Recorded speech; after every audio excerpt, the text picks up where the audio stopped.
Morning, everyone. Welcome.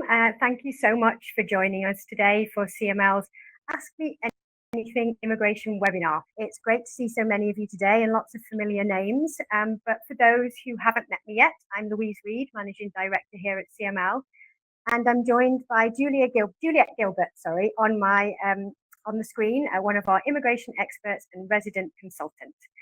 I do see a few new names as well. So if you are new to CML, we're a full service employment partner. And since 2004, we've been helping clients build great teams through our recruitment, HR, payroll, and of course, our immigration services. So a quick bit of housekeeping before we dive in. When you all registered, you sent lots of questions. Thank you very much. To be expected with everything that's going on. So what we've done is group those into similar themes. So we can run through them in the broadcast.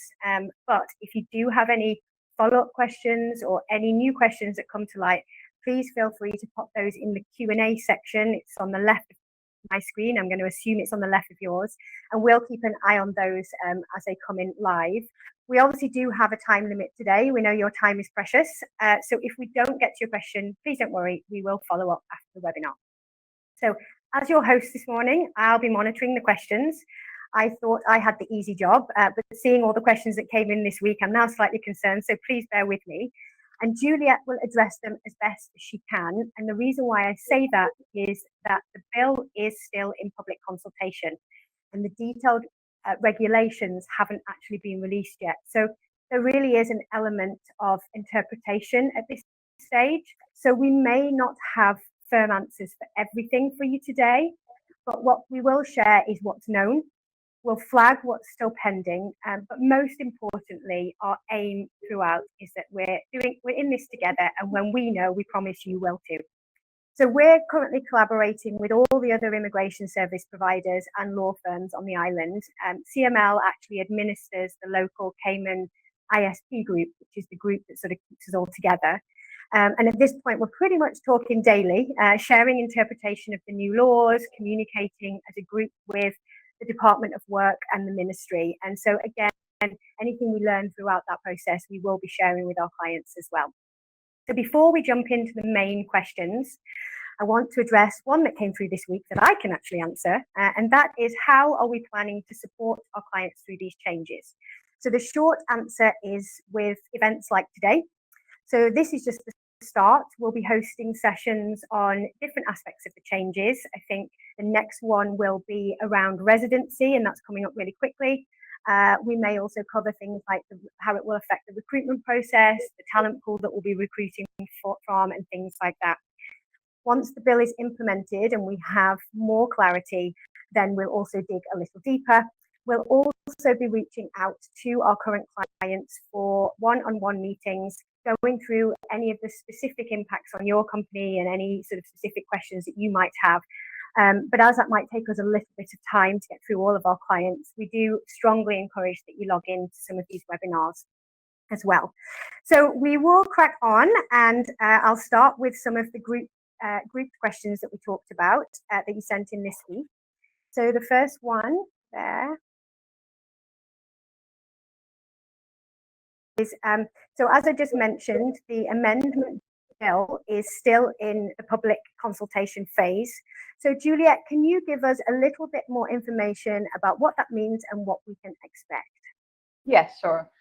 So yeah, I think everyone's quite aware that the consultation, the public consultation, is out until the 14th of November for the amendment bill. And we if anybody attended the town hall on Wednesday, we did find out there that there will also be regulations that will also be put out for consultation to the public, and that we do expect that to come in the new year. There, as Louise mentioned, there is a lot in this new bill that is open to interpretation, and it is great that the government is actually allowing the public to consult on this new amendment bill. So many provisions, if anyone has had a chance to look at it, will probably still depend on cabinet regulations for interpretation and implementation. But we do expect that the bill is to be debated in the November sitting of Parliament once consultation closes. And then if approved in Parliament, the we also found out that the new legislation will come into effect in stages. I think everyone's quite aware that this bill doesn't directly relate to the PR point system. That's going to come later, and we would envision that if the new regulations are going out for consultation at the beginning of next year, it would be surprising if this bill is put into place before the new year. And so am I right in thinking, Jules, that because this is an amendment bill and it's still under consultation, that means that all of these points, some of them might not even make it to the final bill, or they could get changed. Is that right? Yeah, exactly. And we know that some of the sections of this bill are being redrafted. If anyone did sign in for the town hall, one of the immigration lawyers actually put that to them, especially, which is a very hot topic, about changing jobs.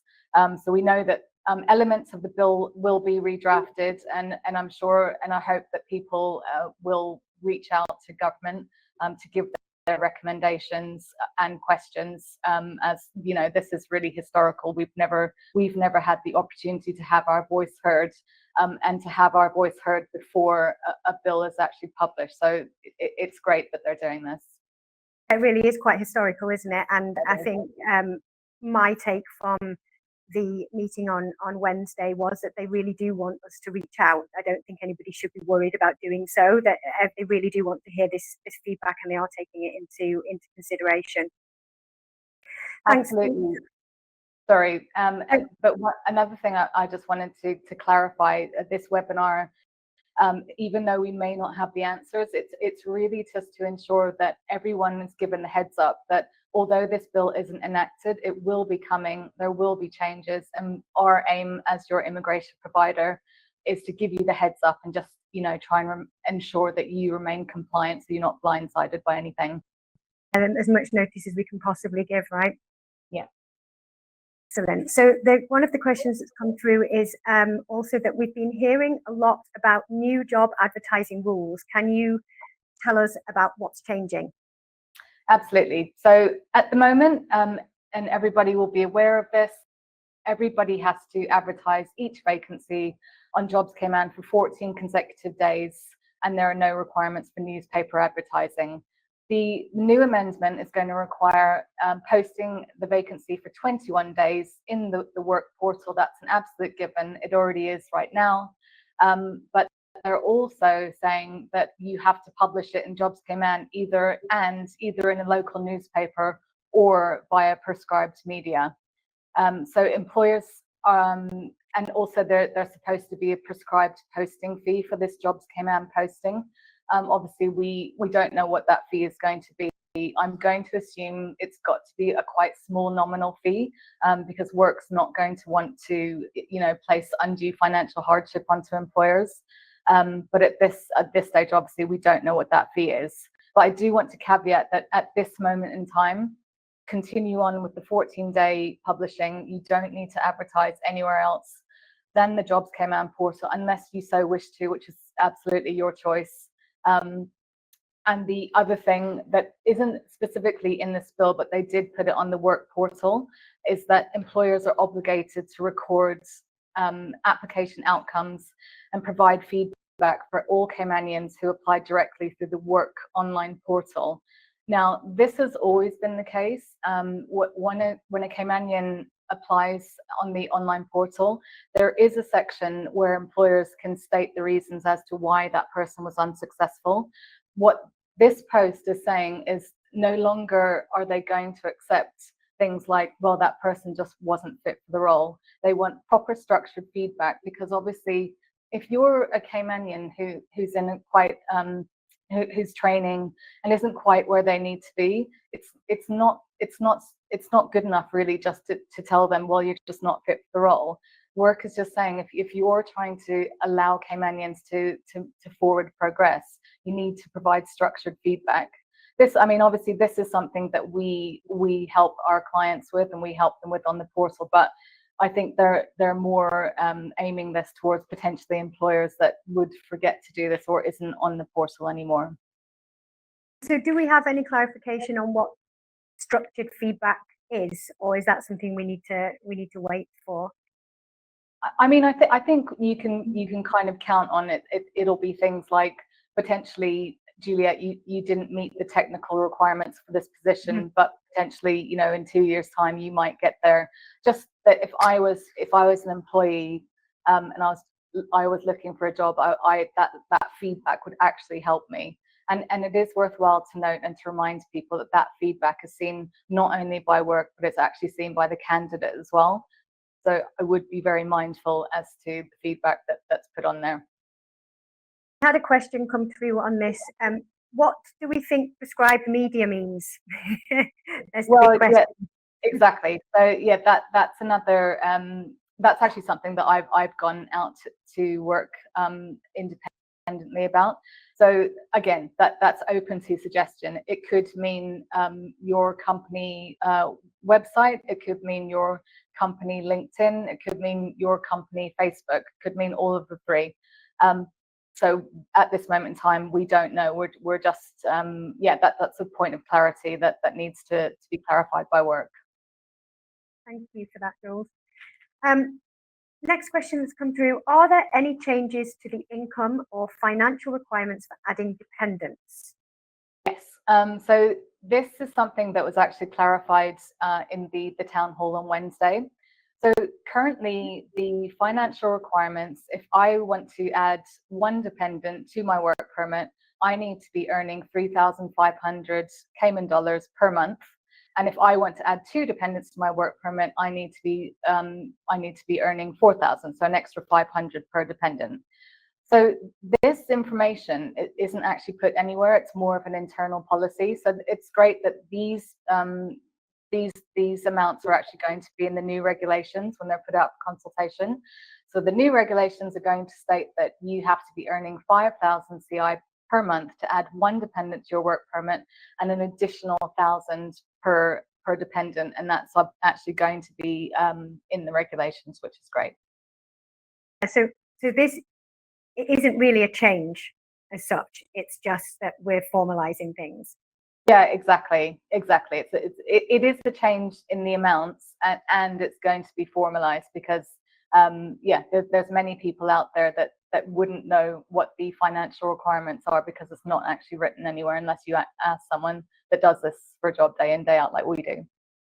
Yeah, and I know that came up on Wednesday as well, that they have seen a lot of activity that suggests people have been sort of somehow making this up, and so they've also imposing bigger fines and things. Is that right? Yeah, so they're proposing that if you provide false financial information, you could be fined up to $10,000, 1 year imprisonment, or both. Okay, so we definitely need to do this correctly. Yeah. Okay, excellent. So the next question that has come through is: the government recently announced term limits. What can you explain? What's happening there with those? So this is actually something else that was clarified at the Wednesday meeting. So Mr. Howell had confirmed that this was actually going to be managed by the Public Service Management Act. So I know that they've also put through an amendment bill, so we can look for regulations around that. But we do know, and people will know because this was made news earlier in the year, that term limits are going to become applicable to civil servants effective the 1st of January. So it would make sense that all of the regulations and all of the bills come into effect at the same time. So civil servants are going to, non-Caymanian civil servants are going to have a term limit of 9 years. And all of these new bills, changes, regulations, none of this is going to be retroactive. So all of these changes are going to happen effectively the 1st of January, if that's our reading correctly. So they will be subject to 9-year term limits. So they will have the same provisions as a private sector work permit holder. The other change regarding term limits is that they are proposing to give term limits to married couples and apply them the same. So what I mean by that is Juliet Gilbert is married to Stephen Gilbert, and Stephen Gilbert's term limit is in 2029, but Juliet Gilbert's term limit is in 2026.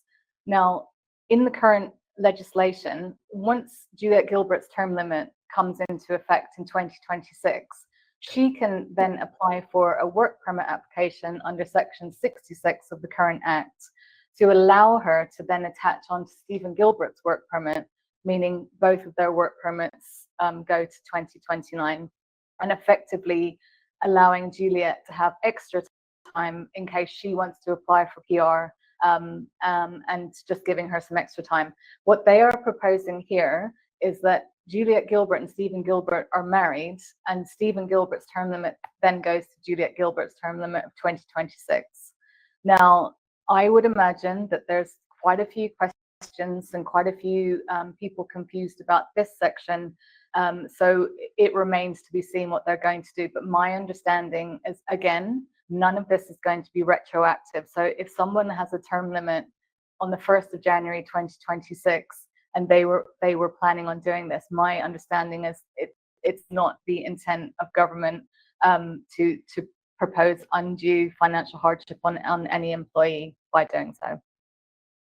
So if somebody was getting married, say, just after the bill comes in, they would be caught into this new rule, and the lesser time limit would be applicable for the term limit. That's my understanding. Yes. Yeah. Okay, so that's quite a big change. Yeah, it is. People have to give lots of, or they get down on one knee. Yeah, exactly. Okay, excellent. Thank you so much for that, Julia. I don't think there's any other questions on that one, but we will follow up if anything comes through. So the next question that came through is, and actually we had a lot of questions in this area, so we grouped these together. What about employees changing jobs? Is that addressed in the bill? Yeah, so this is obviously like a massively hot topic. This is what came up as well on the town hall on Wednesday. So yeah, there's a lot of confusion about this, and again, this is largely open to interpretation. But our understanding is that this particular section of the bill is being redrafted.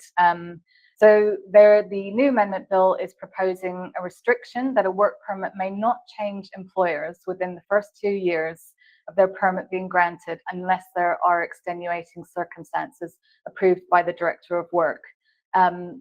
So our understanding, and obviously where this comes about, and I'm sure that employers on this webinar will understand this, is if you've gone to the trouble to get a work permit holder, whether you're getting them from another country or they're already here, you've paid all the fees, the relocation fees or the work permit fees, and 2 months into the work permit, they suddenly decide, well, actually, I'm going to leave now. So employers are out of pocket by 10 months of work permit fees, and also you've gone through the whole recruitment process, and you're really on the back foot.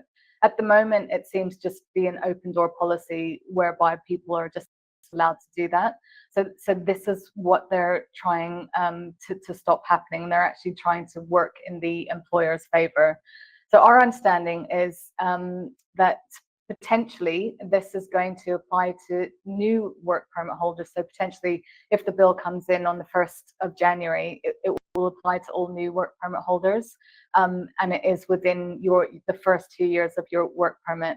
Obviously, extenuating circumstances needs to be outlined in the regulations. And again, this is going out for public consultation. So it's great that they're doing that so everyone can have their voices heard.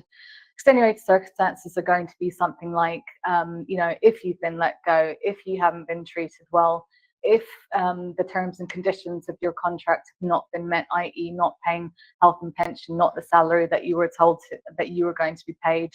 And all of that stuff needs to be clearly defined, because obviously that then the employee is on the back foot. And I will also say that there are exemptions to this type of thing, like for instance, a domestic helper will not be applied in this role. Okay, and it won't be any surprises. A couple of questions that have come through on this. One of them is, well, it just simply says, what happens if I break my permit? So I suppose they're asking if within those first 2 years you do decide you just want to leave, what happens? Well, our understanding is if they're not extenuating circumstances, so if all of the clauses that I've already outlined are not happening and they just decided that they wanted to leave their job and they are within the first 2 years of that work permit being granted, our understanding is then they would have to leave for a year and essentially roll over. Okay. And then the other question is, so if I complete a 2-year permit and decide to move to a new employer, do I need to commit to another 2 years on my new permit? I hope that makes sense. Yeah, no, it does make sense. And again, that's actually something that would have to be addressed in the regulations, because unfortunately there are some sections of this bill that are worded so that they're quite confusing to be read, Mhm. and that would be one of them. So it seems clear that it will be the first 2 years of the first work permit being granted, but some additional wording needs to come into this bill, which we know that this section is being redrafted to address questions like that, because there's going to be a plethora of questions out there like that. Yeah, I can imagine there'll be a lot more. I have more that I could think of now, but I don't want to keep asking you the question and getting the same answer. Yeah. So again, this will be one that we'll keep an eye on, and of course report back to our clients, or even perhaps do another webinar on this particular section. I'm looking at the time here now, and we promised ourselves we'd stick to time so people will come to the next webinars. So I would, to wrap up today's webinar, I want to thank everybody for taking the time to join, and of course for your continued partnership with CML. If your question wasn't answered, I think I got most of them, but if it wasn't answered in this session, please rest assured that we are keeping a track of all of the queries, and the system allows us to know who sent them, and so we can contact you as soon as possible. This webinar will also be made available to you, I believe, early next week. Nobody looks mad that I've said that, so early next week. And it will come with a really handy timestamp on where the particular questions are, so you can reference back to it really easily if you need to. As we said, there will be an additional webinars, so please look out for those. They will be happening over the next few weeks, or as we cover new developments or specific topics that come up. We'll be reaching out to our clients for those in-depth conversations that I mentioned at the beginning. And we'll also reach out to those who are new to CML who have come onto this call, just to see if you would like any support during these changes. Your engagement and feedback are incredibly valuable to us. So thank you very, very much. And we do look forward to supporting you through these transitions. And I suppose want to say thank you to you in advance for also helping us and supporting us as we also travel through them. But thank you very much for joining. Thank you very much for choosing CML as your employment partner. And we will speak to you very, very soon.